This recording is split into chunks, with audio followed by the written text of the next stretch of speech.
Dani, bonjour et merci d'être là avec Bonjour. nous. Alors, Daniel Zaidani, votre sortie ce week-end sur les réseaux sociaux a fait beaucoup réagir, hein. Alors, on connaît votre franc-parler, on connaît que vous aimez dire ce que vous ressentez, etc. Mais cette fois-ci, beaucoup se sont posé la question, mais qu'est-ce qui s'est passé? Pourquoi autant d'agressivité? Merci, Monsieur André, de me donner la parole aujourd'hui. Merci à Mayotte Première de me donner la possibilité de m'exprimer auprès des Mahorais, parce qu'ils doivent comprendre ce qui s'est passé ce week-end. J'ai des choses à dire à ce sujet. Ce week-end, j'étais pas bien. Et je tiens à présenter d'abord mes excuses à toutes les personnes que j'ai pu choquer dans ma manière de dire les choses, parce qu'effectivement, la forme n'était pas bonne. L'image que j'ai donnée de moi ce week-end, c'est une image que je crois que vous avez déjà vue un jour. C'était le 19 octobre 2011. Ce jour-là, Ali El Anziz est décédé dans les manifestations de la grève sur la vie chère. Ce jour-là, j'étais là. J'ai eu mal. Je suis retourné au conseil départemental. On m'a demandé de venir sur la place publique. J'ai eu des mots très durs en direction du préfet de Mayotte. Mhm. Ça a fait le buzz. Mais c'était sous l'effet de l'émotion parce que ce jour-là, je suis allé dans la place publique affronter toute la population et ça a été très difficile à gérer pour moi. Ce jour-là, quand nous avons enterré notre frère, nous étions 10 000 personnes à aller l'enterrer, à Mtsapéré. Aujourd'hui, nous sommes victimes d'une maladie qui s'appelle le coronavirus, qui frappe partout sur la planète. C'est parti de Chine. Le pouvoir public français a fait en sorte que sur chaque territoire, on puisse mettre des dispositions sanitaires pour éviter que la catastrophe sanitaire arrive. Tous les territoires d'outre-mer étaient sur le même pied d'égalité. Tous les territoires d'outre-mer étaient sur le même pied d'égalité. Il s'avère qu'aujourd'hui, plus de 42 jours après le début du confinement, le territoire de Mayotte, vous l'avez rappelé encore aujourd'hui, André, les chiffres, est le territoire où il y a le plus de cas de coronavirus. On en a 2 fois plus que la Martinique, alors que la population est de 400 000 là-bas. On en a quasiment autant que la Réunion, alors qu'à la Réunion, il y a 850 000 habitants, ils font beaucoup plus de tests que nous. Ça veut dire que notre petite île de Mayotte, malgré tous les dispositifs qui sont en train d'être mis en place, les sacrifices que nous faisons de manière individuelle, c'est le mois de Ramadan. Je ne mange pas avec mon père, je ne mange pas avec ma mère, je ne vois pas mon père depuis 40 jours. Il y a eu déjà 4 décès à Mayotte, il y en a eu 0 à La Réunion. Pourquoi le Covid sévit aussi violemment à Mayotte, mais pas à La Réunion? Pourquoi il sévit aussi violemment à Mayotte, mais pas en Martinique?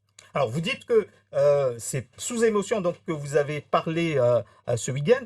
Donc, vous regrettez, vous dites la forme, mais finalement, le fond, vous ne le regrettez pas. C'est ce que vous voulez dire, Ce puisqu'il y que, avait des choses que vous ce vouliez que, dire. ce que je veux dire, c'est que quand vous faites une vidéo et que vous êtes un représentant de la population, il y a une façon de dire les choses. Mhm.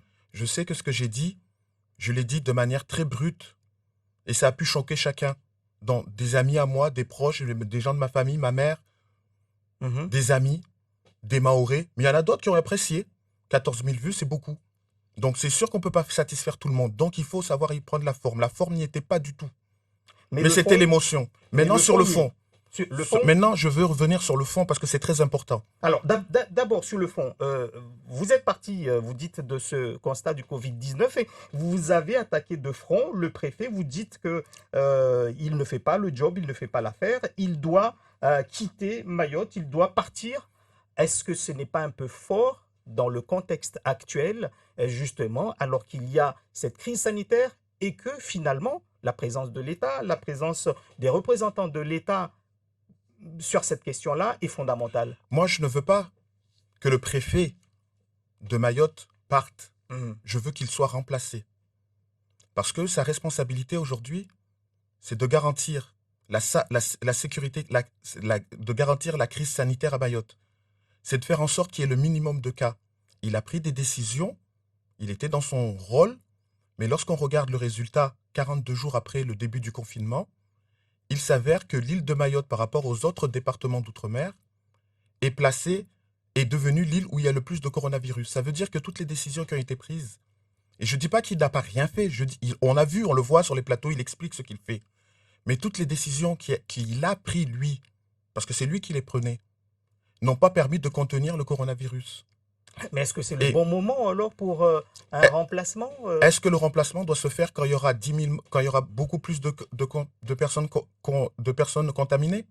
Aujourd'hui, on en a 401, le double de la Martinique, quasiment autant que la Réunion. Donc moi, en tant que leader politique, je dis que quand une personne qui a une responsabilité n'arrive pas à faire le job et que ses collègues en Outre-mer, qui sont préfets comme lui, ont réussi à contenir. Vous savez, la Nouvelle-Calédonie, c'est 18 cas. C'est pas le bon Dieu qui a mis le coronavirus, c'est l'homme. Et ce sont les décisions que nous prenons. Donc à un moment donné, il faut savoir prendre des décisions. S'il n'arrive pas à contenir la chose, je crois qu'on doit essayer de trouver quelqu'un d'autre qui pourra peut-être le Vous faire. dites donc que l'échec de cette gestion de crise sanitaire à Mayotte, c'est la faute du préfet, de l'État? Ce n'est pas moi Mhm. qui a pris les décisions. Quand il fallait arrêter les vols pour Mayotte, c'est pas moi qui ai décidé tel jour.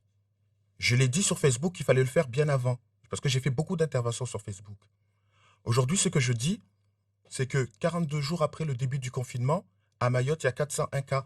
Et vous savez, ce week-end, vous avez dit qu'il y a eu plus de 50% de cas de Covid à Mayotte En une semaine. en une semaine. Mais c'est Mhm. passé quoi il y a 10 jours à Mayotte? Vous l'avez tous vu à Dembéni, la distribution des tickets. Si les gens sont malades, aujourd'hui, c'est parce qu'ils sont en contact physique. On doit éviter les contacts physiques. Ma responsabilité aujourd'hui en tant qu'homme politique, c'est de dire ce qui ne va pas et ce qui va. On ne peut pas simplement dire ce qui va, ou on ne peut pas faire semblant de dire que ça va quand ça ne va pas. La situation de Mayotte, elle est grave. Et souvent, on dit qu'à Mayotte, lorsqu'il y a un danger, lorsqu'on a du retard, oui, mais c'est parce que Mayotte est française et département depuis 10 ans. On peut pas, c'est normal qu'on ait du retard par rapport à la Réunion. C'est normal qu'on ait du retard par rapport à la Martinique, ils étaient département depuis 46. Mais sur le Covid, ça a frappé tout le monde au même moment, le même jour, à quelques jours près. Donc on est tous partis sur le même pied d'égalité.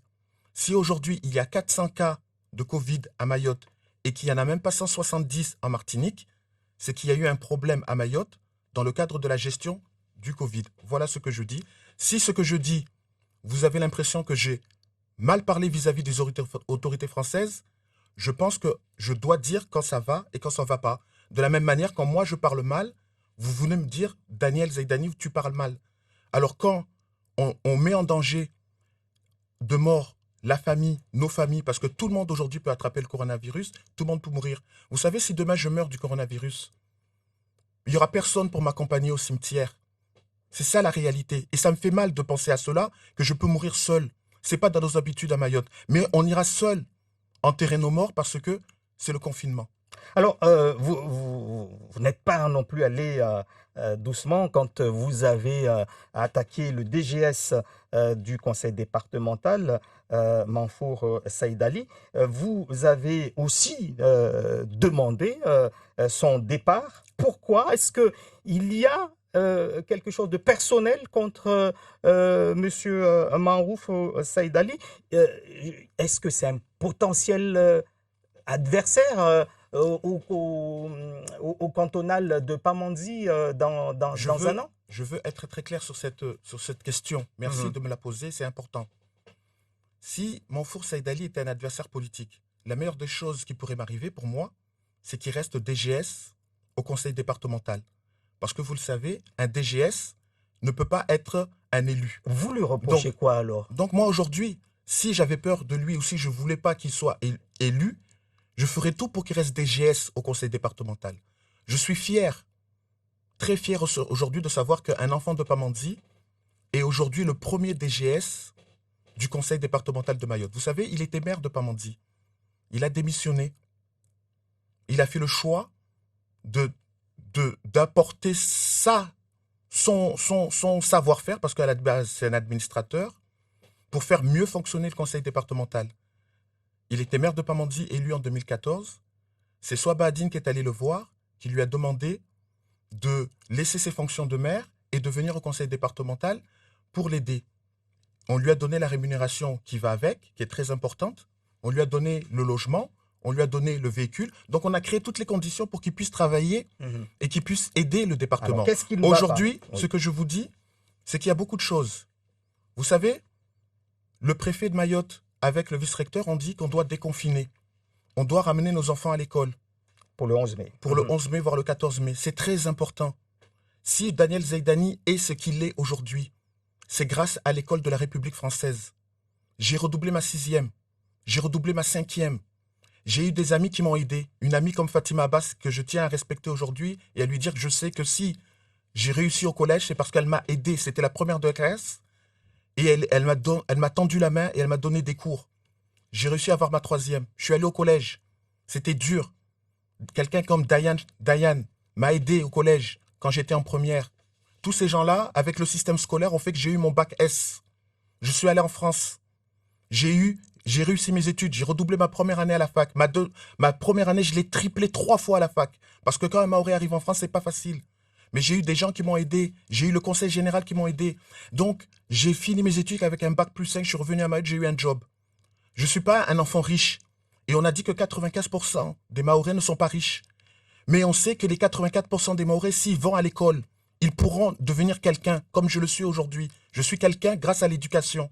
L'éducation est fondamentale pour nos enfants. Donc nous, élus que nous sommes, nous devons tout faire pour ouvrir les écoles. Les maires ne pourront pas ouvrir les écoles tout seuls. Oui, j'ai indexé les maires. Je leur ai demandé de faire au moins le minimum. Nettoyer les toilettes, je l'ai mal dit, mais c'est le minimum. Nettoyer les toilettes pour que les enfants puissent aller aux toilettes. Nettoyer les salles de classe pour que les profs puissent rentrer dans les classes. C'est le minimum que doivent faire les profs. Mais en parallèle, le conseil départemental doit apporter sa pierre. Le conseil départemental doit apporter des masques. Parce que les maires ne peuvent pas acheter les masques. Parce que l'État, avec les masques, ils vont les donner aux professionnels de santé. Donc, c'est ce que vous reprochez aujourd'hui Alors au oui, conseil départemental? je viens. Donc ça veut dire que si on veut que l'école s'ouvre, tout le monde, tous les élus doivent se mobiliser. Les maires ne doivent pas se résigner. Même si c'est dur, ils doivent nettoyer les toilettes. Je l'ai dit maladroitement, vous l'avez répété aujourd'hui. Mais les toilettes sales ne doivent pas être un frein pour un maire. Il doit utiliser les entreprises privées pour désinfecter les salles de classe. On doit parler des protocoles à mettre en place. Le protocole dans la cour pour que les élèves ne soient pas en contact. Le protocole dans la classe pour qu'on n'ait que 15 élèves. Mettre en place des rotations, en particulier dans les communes où c'est possible. Tout cela n'est pas encore fait à quelques jours. Oui, mais on doit discuter. On doit discuter. Ça fait le président de la République nous a donné 4 semaines pour discuter. On doit faire en sorte que les 90 000 élèves aient des masques. Vous savez, je suis allé à la pharmacie pour savoir combien coûte un masque en tissu. On m'a dit que ça coûte 10 €. Vous pensez que les gens à qui on donne des bons, au lieu de donner des colis, achèteront vraiment des masques à 10 €? Ils ne le feront pas, ils n'ont pas les moyens. Les Mahorais n'ont pas les moyens. Seul le conseil départemental aujourd'hui peut donner des masques à la population. Vous m'avez invité à plusieurs émissions ici. Et j'avais dit qu'il fallait que le conseil départemental de Mayotte commande des masques avec Didier Robert, parce que c'est notre partenaire, on a des conventions. On ne l'a pas fait. Les masques que Didier Robert a commandés en Chine, il a utilisé Air Austral. Air Austral, c'est notre compagnie aussi. Il fallait que le conseil départemental travaille avec Didier Robert. Les masques de Didier Robert sont arrivés la semaine dernière. Si on avait travaillé avec Didier Robert, les masques seraient aussi aujourd'hui à Mayotte. Donc, on les a commandés. Est-ce que vous regrettez qu'il n'y ait pas de marché sur ces questions-là qui pourraient aider au déconfinement, entre autres? Je crois qu'au niveau du conseil départemental, nous savons que le président Souaba Adine, il a ses problèmes cardiaques. Il fait ce qu'il peut.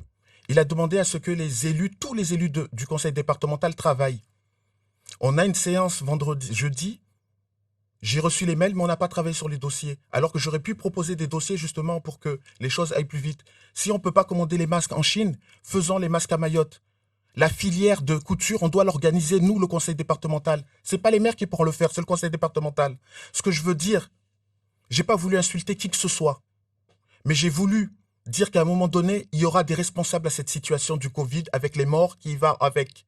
Et nous, les conseillers du conseil départemental, on est responsables. Moi, j'ai une responsabilité. Ma responsabilité, c'est de dire ce qui marche, ce qui ne marche pas, ce qui peut être fait. Si aujourd'hui, le DGS ne prend pas les décisions qu'il faut pour commander, il a aussi cette responsabilité.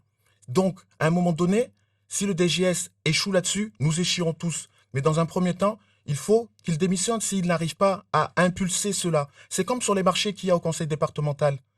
Vous savez, j'ai parlé des marchés de transport public. J'ai fait le marché de transport public quand j'étais président. Douchnal a fait le marché du transport public quand il était président. Aujourd'hui, ça ne fonctionne pas depuis 5 ans. Pourquoi on n'arrive pas à le mettre en place?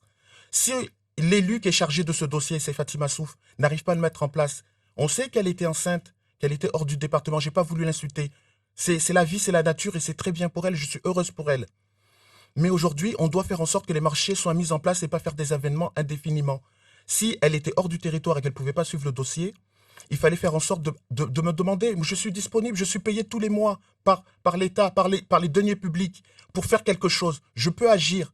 Mais on ne me demande pas mon avis. Si le DGS aujourd'hui n'arrive pas à le faire, il n'arrive pas à discuter avec les agents qui doivent s'occuper de ce dossier, mais le DGS reste la personne qui est en haut de la collectivité Pour finir, et c'est lui qui est responsable de tout cela. Pour Donc finir, si Daniel ça ne marche Zaïdani. pas, il doit tout faire pour que ça marche, mais si demain le marché ne se fait pas, lui c'est le DGS, il ne pourra pas dire que je n'étais pas au courant, il devra peut-être quitter son poste. Alors je demande à ce qu'il quitte son poste s'il n'arrive pas. Pour Qu'on finir, mette quelqu'un vous avez parlé également de cette DSP du port de Longoni. On sait que vous avez dit lors de votre intervention que vous avez préféré Idanel, pour paraphraser ce que vous avez dit, car à la CCI à l'époque, il y avait beaucoup de personnes corrompues. Qu'est-ce que vous voulez dire par rapport à ça? Pourquoi est-ce que vous n'avez pas dit ça à la justice à l'époque? Merci, c'est important ce que vous dites. En une minute. Un marché, je l'attribue selon des critères de marché public. C'était un marché de 120 millions d'euros. Ce que proposait Madame Nel à l'époque par rapport à la CCI était plus intéressant pour Mayotte. Quand on a dit que j'ai vendu, ça veut dire qu'en vérité, j'ai seulement respecté le marché public. On a reproché à Madame Nel qu'elle n'était pas assez mahoraise. Il fallait donner à la CCI. Ça a été dit à plusieurs reprises. Il fallait donner à la CCI parce que eux, les CCI, c'est les Mahorais. Mais Madame Nel, c'est quand même une Mahoraise. Ça fait 40 ans qu'elle vit à Mayotte. Ça fait 40 ans, son mari est mort à Mayotte. Son fils vit en France, mais elle vit à Mayotte. Son père est mort dernièrement en Afrique du Sud, mais elle vit à Mayotte.